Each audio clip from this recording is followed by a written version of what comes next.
આજ તો રણની અંદર આપણી લોર ડેલ્ટો લઈને પૂગી ગયા, થારની સાઈડ કાપતા પૂગી ગયા. કેવી જગ્યાએ છે? રણની વચ્ચોવચ 35 કિલોમીટર અંદર આવેલું છે. આ છે કુડાનું રણ, જે 35 કિલોમીટર રણની અંદર વછરાજ દાદાનું મંદિર આવેલું છે. તડકા ના લગતા કે ભાઈ કો દુબઈ વાળા હબીબી બન ના પડતા.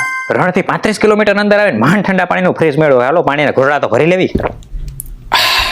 જોઈ લ્યો, આ છે વસરાજ દાદાનું મંદિર, જે કુડાના રણની વચ્ચોવચ 35 કિલોમીટર અંદર આવેલું છે. હાલમાં આ વસરાજ દાદાનું મંદિર છે, પણ આ એક નવું મંદિર બને છે. હાલો તમને દેખાડી દઉં. જોઈ લો, આ એક નવું મંદિર બને છે, જેનું કામ જોરશોરથી અત્યારે ચાલુ છે. હાલો તો ગાયો ગાવે થારી ઉપાડીને પ્રસાદી લઈ લેવી, નકર અહીંયા જો તડકો મગજમાં ગરી ગયો છે.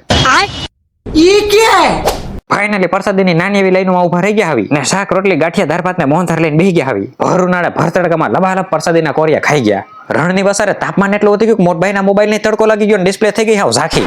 તડકામાં શેકાતી ગરમા ગરમ બોટલો છે ને અમે એવી જ બોટલો પાછી ફ્રીજમાંથી કઢાવી, ને ભાઈઓએ ભેગા મળીને ઠંડા પીણાની દાવત કરી નાખી. ફરી પાછી થોડીક ભૂખ લાગી ગઈ તો એક વેફરના પડીકામાંથી ત્રણેય ભાઈઓ ઝૂટિયા મારી મારીને ખાઈ લીધું. જોઈ લ્યો, જૂના જમાનાની ઓરિજિનલ જીપ રણમાં ઉડે તો જ આવો. તો વસરાજ દાદાના મંદિરેથી હવે અમે પાછા નીકળી છે રણ બાજુ, અને હવે તમને વાત કરવાની છે રણની વચ્ચોવચ આવેલા મીઠાના ખેતરની, ને રણની વચ્ચોવચ ઉભેલી એક અલગ જ પ્રકારની બસની પણ વાત કરવાની છે. હાલો, આવા નવા વ્લોગ જોવા પેલા ફોલો તો કરી નાખો.